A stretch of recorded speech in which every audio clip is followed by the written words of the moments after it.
What up, YouTube? You can't stop trading and investing with your boy James E. Monday. Love Mondays as usual. I love my job, man. Monday. Coming from Friday, had an overnight play on ADHC. I want to get into that and how that played out. Kind of all over the place today. Traded a Nasdaq today. And if you guys watch my channel, you guys know I'm an OTC stock trader, a penny stock trader. Dabble in Nasdaqs every now and then, but the volatility, I'm still trying to get used to it. I want to get into that. And a few other OTC plays that I took that winded up being good, but I winded up red on the day. And I'll explain all that in a minute. But before I do, man, please click that like button. Please subscribe. It is very much appreciated. I am not a financial advisor. I'm just a guy that likes to research and analyze anything I find interesting in the stock market. And I like to share that with anybody willing to listen. So, that being said, let's just get right into it. So let's start with ADHC. ADHC. I don't know why I want to say S or Z. ADHC. Didn't necessarily do what I wanted. Woke up this morning. It did gap up. And I was up on my P&L for the day, 450.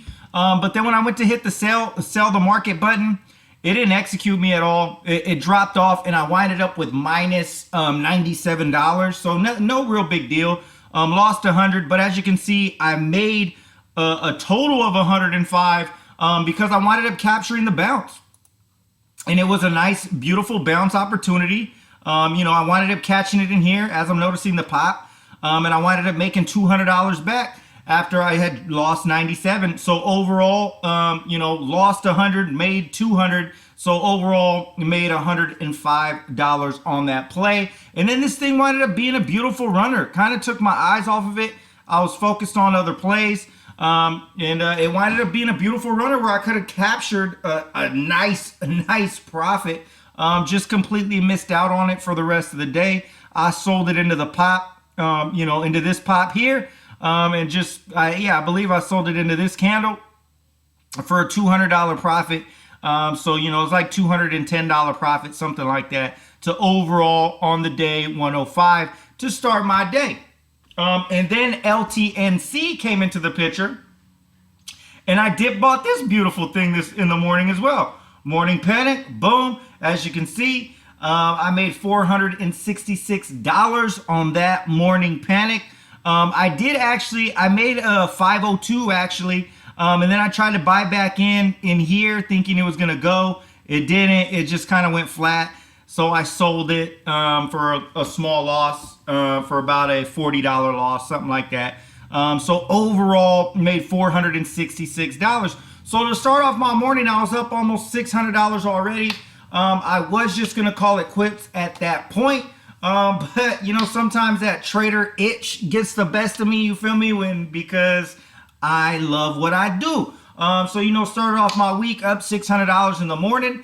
This is all before, 7 o'clock. So 15 minutes, made me a nice almost $600 in 15 minutes. Could have called it quits. Why? Why didn't you? Because I got that greedy itch sometimes, man. So let's get into the next one. Let's find it. Then AMBO. Wow. Minus $1,400 loss on this crazy bad boy. Again, if you watch my channel, you guys know I am a OTC penny stock trader. For those of you that aren't familiar with this shit, OTC penny stocks are over the counter stocks. These are stocks that are not listed. These are not these are not listed companies like they are on Nasdaqs. So AMBO, this is either a Nasdaq or a New York Stock Exchange. This is actually on my top 10% gainer list for Nasdaqs. But this is a listed stock. These things are low float runners, crazy volatility. And it did wind up running before it dropped. So my thesis was correct, because I was buying it in here, and this is where it bit me. And I just kept adding. But at this point, when I'm down this much, I'm down $1,400. I can't hold no more. Okay, I took about a $25,000 position. So this is about already a 5% loss, which is way more than what I want. If you guys know, I want -3% or less. So this just dropped in this whole candle right here. This is all of it right here. I caught it in this run. At one point I was up probably like 50 bucks, but I kept adding, which was stupid because I was buying in here and then it dropped. I bought 2,000 shares, then it dropped. So obviously I was down already, you know, like $200. So I was like, boom, added another 2,000 shares, started going up, dropped again, added another 2,000, up to 6,000 shares. So then at this point I was like, cool, now I'm up a little bit of money, then bam, just a straight tank, bam, all in 1 minute. This is a 1 minute daily candle. This one fucking candle bit my ass. Boom, straight drop, down 1,400. I couldn't hold that. I had to sell, even though, look it, then it did exactly what I wanted. And that's exactly why I struggle with OTCs and listed stocks, because they're so fucking volatile. It's like, look, I would have had to hold through a $1,400 drop just to get the profit I wanted. But if I would have held it, you know, that's a 40-cent profit. That would have been, you know, a $2,400 gain. So, you know, that would have been a $2,400 gain, man. And if, you know, which I probably would have got out at, you know, somewhere in this pop right here, would have probably made like a quick $400, $500. But I don't normally trade Nasdaqs. I normally don't trade listed stocks. But for some reason, I got the itch to do so because this was my account that I'm in over the PDT. And again, that $1,400 just dropped me below the PDT. After I just had a beautiful day, made, you know, $600 in this account to start my day, to go boom, minus $800 in this account for the day, which sucked, man. So at that point, again, should have just walked away and left it alone, because most of my trades is it still that same account? I think it is. Yeah, I think it is this one. Most of my trades are done right in the early morning and at the end of day. But this one, I just kept going. So now after that play, AITX was actually looking really good, and I winded up going profitable overall on AITX, not by much. But this was crazy as well, dude. Like, and also I'm having problems with executions. I don't know if it's just my size. You know, I honestly have no clue if it's my size or if just the market is slowing down, which to me, the market is slowing down because I used to get executions of, you know, 200, 300,000 shares like this a couple months ago.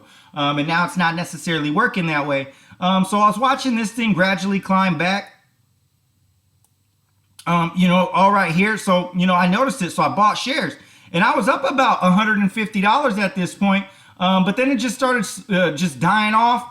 And I think I bought it in here, and then it just started dying right here when I seen this drop pull back. I was like, okay, that's kind of looking scary. I'm going to sell my shares. So at the bid and the ask, it was showing right here where I was up, you know, I want to say I was like negative $30 or plus $30. I honestly don't remember. Excuse me. But it's somewhere around break even.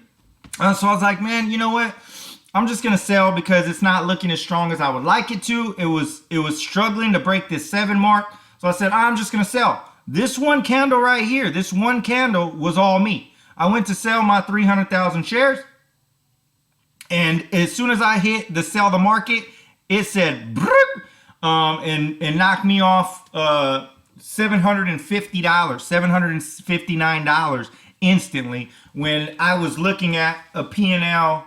When I was looking at a P&L of, you know, a plus or minus 30 bucks. So, you know, right there, I was like, what the hell? So after I took a $1,400 loss, now I take a $760 loss just due to a market maker just completely faking me out with the bid and the ask, because the bid was right here, up here, and the ask was right up there. So, you know, and it's had enough size here. I mean, when I was looking at the bid right here, there's plenty of shares at this bid price. So for me, I was like, man, this is a straight market maker playing games, and knocked me all the way to the bottom and brought it right back up. Just executed me a little bit of shares in each, just bring, bring, bring. It was horrible to watch. And then brought it right back up. Like, you know, so nothing I could do about that. That one just completely bit me in the ass. And then I winded up buying AITX at the end of close, another 200,000 shares. So you see an open position, $60. So it shaved off $60 of my 760. So minus $6.99 for the day on that play. So again, man, that already put me in the hole. Realistically, if I just avoided the Nasdaq, I would be green today. If I didn't trade that Nasdaq at all, I'd be green in the OTCs. And then if this executed me the way I wanted to, and the market maker didn't whoop my ass with it, you know, I'd have been profitable somewhere around like $800, $900 on the day. But you know, that's part of the game, and you know, there's nothing really I could do about it, and that's okay, man. Live to fight another day.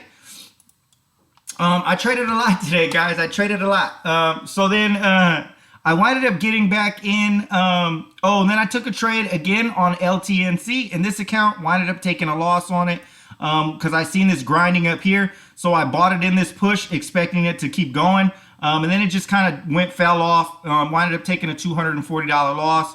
And then I bought back 200,000 shares towards the end of the day for overnight play into this push. So down on that open position, minus 50, but that's okay. That's typically, I'm usually up or down when I do overnight plays. It doesn't really bother me when I'm up or down. Whether I'm down 100, 200 bucks, I don't care when I'm trying to capture an overnight play. So minus 50 on that. So I'm trying to capture that push, which was looking nice because if you look at this, it looks like it's gradually coming back up. And I was expecting it to come and retest this 6.2 area. And that's what I was thinking, which would have made me a nice $400. Yeah, somewhere around that. Didn't work out. Sold it.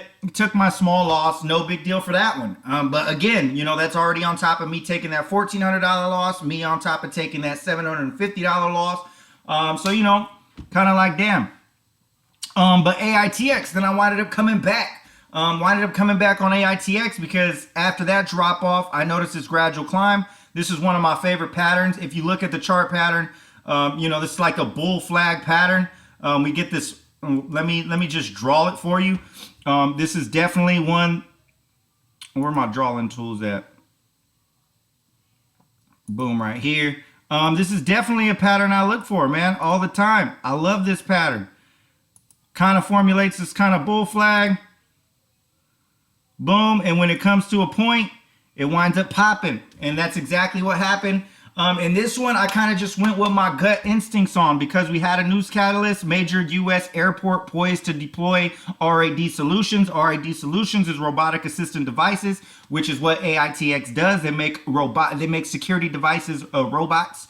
And then I also like the fact that on Friday, it pretty much had a similar bull flag right here. Bull flag, and then it popped. So I was expecting that same thing, so I bought it. And normally I don't hold on to it that long, but I bought it, and I literally just walked away. I normally don't have my daughter during the week, but I have my daughter right now. So, you know, got her ready, made her breakfast, and just left my money in there. I normally don't do that, but I was so convinced in my thesis with this one. I said, you know what? I know it's going to pop. I firmly believe that. Like, the odds are in my favor with the news catalyst, with the spike in volume, with it coming off of this day, with it formulating it for the second day in a row. And my odds are in the favor. And sure enough, boom, popped, and was up, made $500 on this. And I should have just kept it, to be honest with you, because it kept going.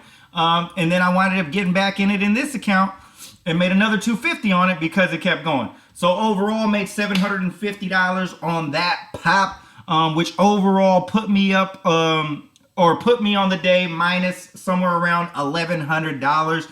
Which, in perspective, for those of you guys that, you know, say, man, hey, $1,100 is a lot of money, James. Well, for me, $1,100 is a very small percentage of what I trade with. So realistically, $1,100 is roughly around like 2% of my net. So minus 2% on the day. I always try to keep it minus 3 and under. So, you know, minus 2%, that's right within my strategy. That's right within my tolerance of risk. And so that's just part of the game. I'm okay with taking $1,100 loss anytime because the probability and the odds are in my favor. You know, whether I'm red or green, I'm usually green during a day. I do my winning percentage based off days. So red or green. If I'm green or red, that's what my percentage. So what's my odds of being green?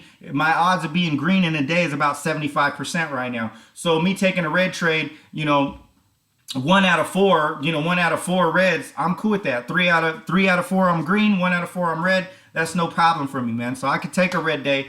I take red days because it's part of the game. It's part of the process. But again, man, just lesson learned with the, for me personally, just trying to stick to discipline, just over trading in this one. This was crazy, just execution, market maker kind of whooping my ass. And that's what happens when you hit sell the market. When you hit sell the market maker could sell you at any price. And that's exactly what he did to me. This whole red candle was me. We were sitting right here green, and then boom, just dropped me. Boom, brought it back up. So, that's the price of hit and sell the market when there isn't really much buying going on. When it's not as volatile as the market has been previously. That's what happens. And then my lesson on where is it, man? I can see sometimes I do too much, man. My lesson on AMBO, again, man, just too volatile for me, man. Because my thesis was correct. After I bought it, it did reach 13.19, and I bought it, I believe, in the 2.8s. Let me see. AMBO, where are you? Yeah, see, as you can see, 270 there, 281 there. So in the 270s and 280s. So I was right, and it shot up to the 13.19, but it was just way too choppy. I mean, look at this. And that's huge swings from 237 to 288, back down to 240s, back up to 290s, back down to 250s, back up to 290s, back down to 250s, now up to 3. Too choppy for me, man. And the OTCs are a lot easier, which is why I stick to them. They're not as volatile and crazy as these are. But I mean, you can make money if, you have the patience, obviously. Or if I would have bought this dip, maybe. But, I seen it gearing back. I thought I was buying off this dip thinking we'd break because it broke this high after it dipped all the way down, then broke the high here, up, then dipped down. So when I bought it in here, I was expecting it to break the high and sell it in the 3s. To make a nice, 20 cents, that'd have been a nice like $2,000, or actually $1,000. I'm sorry, 6,000 times 20 cents. Yeah, that'd have been somewhere around $1,200, maybe. Oh yeah, maybe $1,200. Yeah, about $1,200. Okay, yeah, exactly. But that's my point, But I wound up taking a $1,400 loss because this one huge candle got me. So stay in my lane, man, because I keep dipping below the PDT every time I get into a Nasdaq.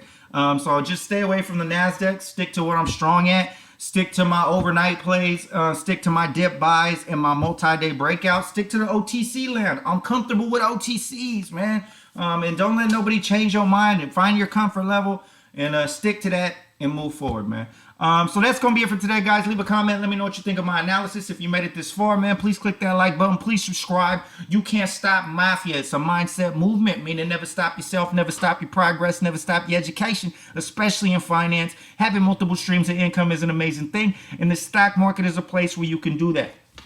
So ADHC, started off that overnight play. Didn't work out, and that was okay, but I dip bought it, made some money off that beautifully. Dip bought LTNC, made some money off that beautifully. Then my dumb ass gonna hop into Nasdaq and lose big on it, which sucked, more than a -3, which I didn't like. And then AITX, the market maker, playing games with me.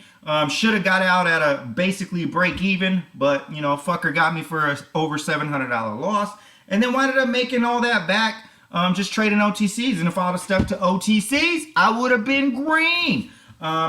So that's the lesson for today. Stick to what you know. So that's going to be it for today, guys. Be sure to keep you updated as much as possible. Till next time, I'm out. Peace.